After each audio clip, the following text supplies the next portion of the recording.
Hi everyone, Flaming Footy here and welcome back to another video on the channel. And today guys, we are going to be continuing our AFL 2022 3-game match reviews. Now in today's video, we are going to be going over all of the Saturday later matchups. So of course Saturday twilight and the two Saturday night games. So we've got Melbourne versus Hawthorn, St Kilda versus Port Adelaide and Carlton versus North Melbourne. Now of course, as we always know, we do always learn a lot from matches of footy, and no exception with these three games. They were very important, learn a lot. So let's not waste any time. Let's go ahead and get right into things with these three games. We're going to be starting off with Melbourne versus Hawthorn. Alright, so here we go to the MCG, and Melbourne 13-13-91 was just too strong for Hawthorn, 11-15-81. Now, again, you could say the Hawks were inaccurate, and definitely so, 11-15. So if they just had converted a little bit more, they could have won this game. But they stayed in touch with the Demons. Now, Demons, they did have 7 players out due to COVID. And, of course, Melbourne had a standing coach. I don't know how to pronounce his last name, so I'm not going to even try. But, yeah, they had their standing coach for this game, and they still managed to win. They only won by 10 points in the first quarter, which was all Hawthorn. They are a very fast starter, the Hawthorn Hawks. They get off to a fast start. And they showed that against Sydney last week, getting the first 5 goals, and they got the first 2 against the Demons as well. And the Demons, you can just see that third quarter where they just did get out, and it just was too hard to retain for the Hawks. They just couldn't finish off the job, and the Demons ended up winning by 10 points in the end. Dylan Moore, 33, disposed of career high, 33 for Oliver as well. 4 goals for Ben Brown and Jacob Kosicki. Ben Brown, he just slotted back perfectly. 149 fantasy for Max Gawn, he's amazing, and 7 tackles for Tom Mitchell. But yeah, this game was the Demons. They were just a better team. They go 7-0. And the Hawks, they've had a bit of an okay year. Sometimes you don't know what to expect from them, but they've been alright this year. They haven't been too bad as of yet. But interesting contest. The Demons is the better team. It was going to be interesting to see the margin on this one as well. And only 10 points. The Hawthorn Hawks pulled back a final quarter comeback, basically, and just lost it. 138 fantasy for Dylan Moore, of course, career high disposal outing for him. 126 fantasy for Oliver, 114 for Sicily, 111 for Petrarca, 110 for Brayshaw, and 103 for Mitchell. Have a look at the goals and behinds. 4 goals for Brown and Kosicki. And then 2 more for McDonald and Gawn and Bedford. Now, not sure if you saw, but Harms was about to kick a miracle goal of the year contender. And, yeah, he had it strung off of him by Tom McDonald. Now, obviously, he is fighting for a spot in this team. So that's why. And then 2 goals also for... So 2 goals for McDonald, Brown... McDonald, Gawn and Bedford. So Bedford getting a nice chance there as well. So we have a look at the disposals. 33 for Oliver and Moore, 31 for Petrarca, 29 for Gawn, 26 for Brayshaw and Warple and Sicily.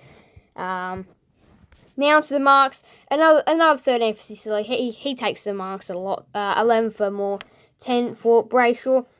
If we have a look at the tackles, 7 for Mitchell, 6 for Viney and Jordan. And then the hit-outs, 35 for Gawn, 19 for Lynch, 6 for Wiedemann, 3 for Jackson Callow, and 1 for Tom McDonald. So, just getting in with some hit-outs. But it was a relatively even contest, but the Demons, they were just the better team in the end. They did win just about double the free kicks. Clearances, hit-outs, and all that was in favour of the Demons as well.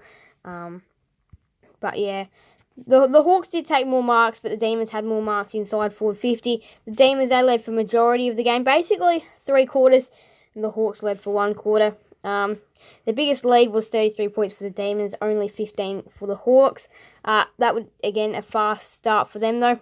And, yeah, that was how the game went. It was an interesting contest. We did learn especially where the Hawks are at.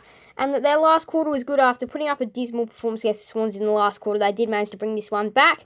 And, yeah, if this was a little bit of an easier opponent, it could have been a different story. So, the Hawks lose by 10. The Demons take this one out by 10. St Kilda versus Port Adelaide.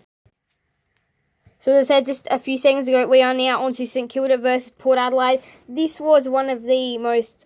I don't know how to describe it, games of the year. This was I don't know how to describe this game. It was 42-43, St Kilda 4-18-42, Port Adelaide 5-13-43. Now, both teams were sloppy. Both teams were, inaccurate, very inaccurate, and this did cost the Saints this week, so they get 18 behinds, and if they had converted a lot more, they could have won this game by a lot. But then you say the same thing for the Power. If they had to convert it as well, they could have won this game by more as well. 42-43. It is not your average score for a footy game. 42-43. It's not very often you'll see a score like that. The Power, they had a goalless first quarter. So basically they just had to bring out the scores. But it was a scrappy contest. The Saints, they had a goalless third quarter, and that just allowed the Power to come back into the game. I feel like the third quarter was the quarter of difference for the Power. That's where they really stamped their dominance into this contest. And the final term, look at all those behinds late in the game. If one of them was a goal, it could have been a game-changing moment. And yeah, it was just crazy. The Saints, they got off to a fast start. The Power couldn't really do anything about it in the second quarter. It was an even second quarter. But in that third quarter was the game-changing quarter, I say, and then the final term, the Power just had the better. They managed to kick a goal, and 7 behinds to the 1 goal, 5 behinds. So the 2 behinds end up sealing it for a 1-point win, 42-43. Crazy stuff. 31 disposals for Seb Ross, 2 goals for Max King and Robbie Gray. Not very often you see the highest goal scorers being 2 goals. 115 fantasy for Steele, 8 tackles for Jack Steele.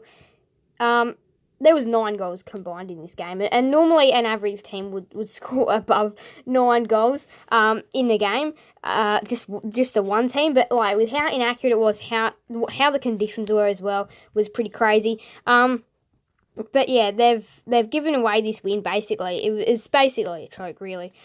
They did have control of this game for a long time, and they just gave it up to the Power. And the Power, this is a big win. They go in. Next week they got the Dogs. This could be a 50-50 contest versus the Dogs now.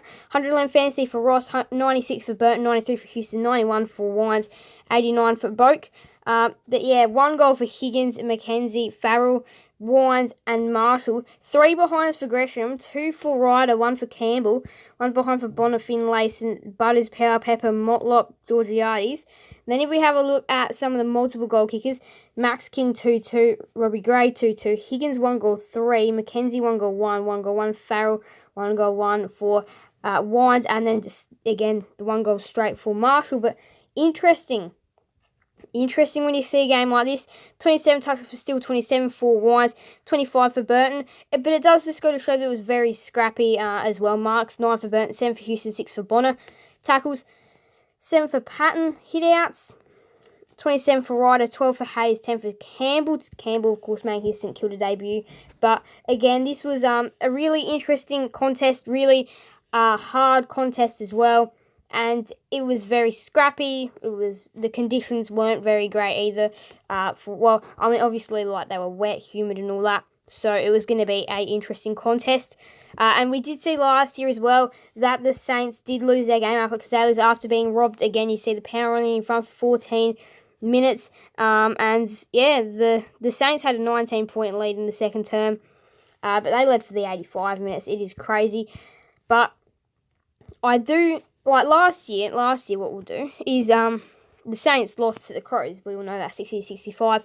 And this year they lose to the Power again. So they haven't been great up at Azaleas for the last 2 years. Of course, with their 1 home game up there. But the Power, that is a very big statement. And they have turned their season around with 2 out of 2 wins in a row for them, the Saints. Well, that stops their brilliant streak. Now, I will tell you, this was a massive game. Now, we just went from a very low-scoring game to a very high-scoring game. Carlton 17-12, 114, defeat the Kangaroos 10-4, 64. So this game was very easy in the second half for the Blues. They just got out, and they are back to their best, what we saw earlier in the year. So the first half, second quarter especially, wasn't pretty for the Blues.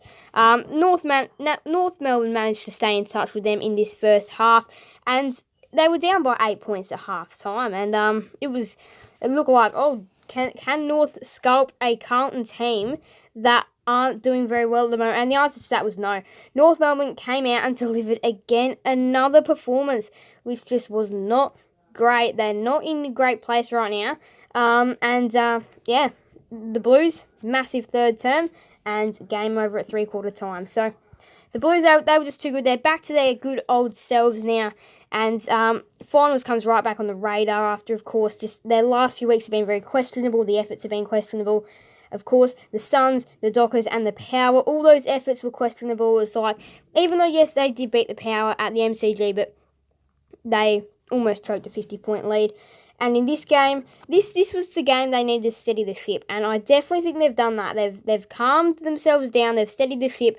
And it was just an all-round great performance. 35 spoils for Cripps. 4 goals for Mackay. He was really good up forward. 125 fantasy for Cripps. 10 tackles for Simpkin. This game was the game, though, where they steadied the ship and they needed this. It was a percentage booster as well. It's a 50-point win against the Kangaroos.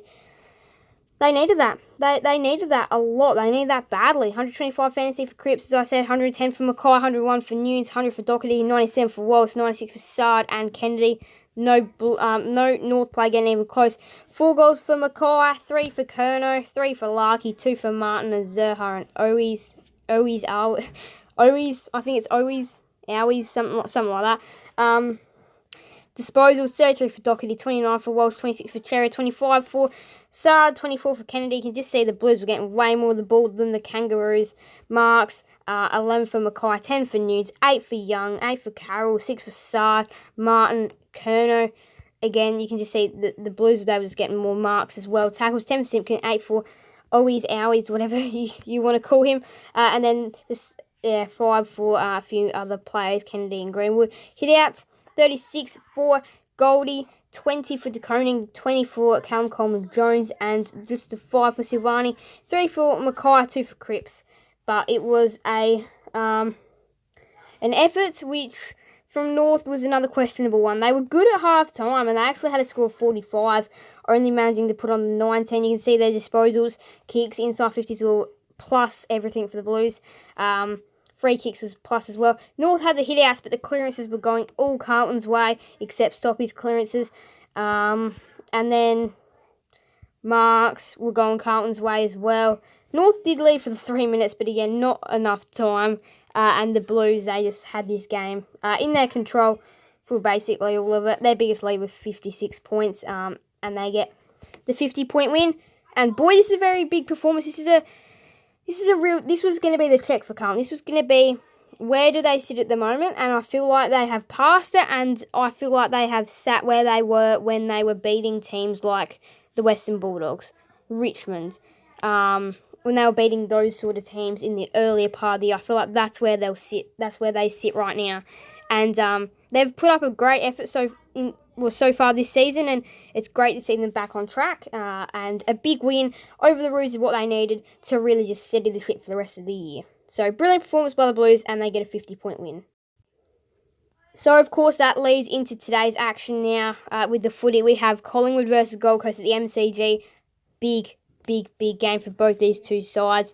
Bulldogs versus Essendon at Marvel. This is a very big game. The Bulldogs, of course, they'll need to win this to grasp onto something to bring to Adelaide to face the Power next week. And the Bombers, they need to get off. They need to get off and running this year. The Giants have done it this weekend. They need to try and stay in touch with the Giants, I feel, as well. So I feel like they need to win this game. And, of course, probably the biggest game of the rounds, Sydney versus Brisbane today, 4:40, at the SCG. Massive contest, 4th versus 3rd. I feel like this is where we get a look at which side is the better. We'll go through the first part of the round. So, in yesterday's match review, the Richmond Tigers defeated the Eagles by 109 points before the Dockers pull up an upset, beating the Cats of GMHBA by 3, and then the Giants beat the Crows by 59 points. Of course, what we covered in this one, the Demons beat the Hawks by 10, the Power get over the Saints by 1, and the Blues smash the Roos by 50 again, today's action. And now the ladder, big. Melbourne are 7-0, and that will guarantee them a spot in the finals unless there's something that goes horrendously wrong for them. Fremantle, 6-1 as well. Brisbane and Sydney, one of them will join Freo on 6-1, and then the other will be left with St Kilda and Carlton on 5-2, and then the Cats are on 16 points all by themselves, and if Collingwood win, they will join them.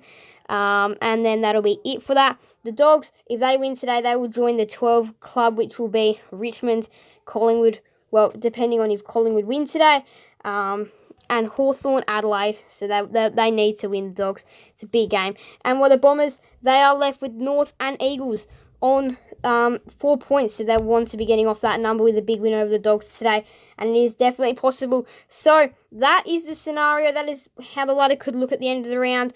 But yeah, 3 big games today. Again, if you have a look at the positioning as well, they are relatively even positions, so these should be some good games. Thank you guys all so much for watching. Make sure to leave a like and subscribe and hit that notification bell, sending guys another video on the channel. Thank you guys all so much for watching. This is Bye everyone, Flaming Footy out.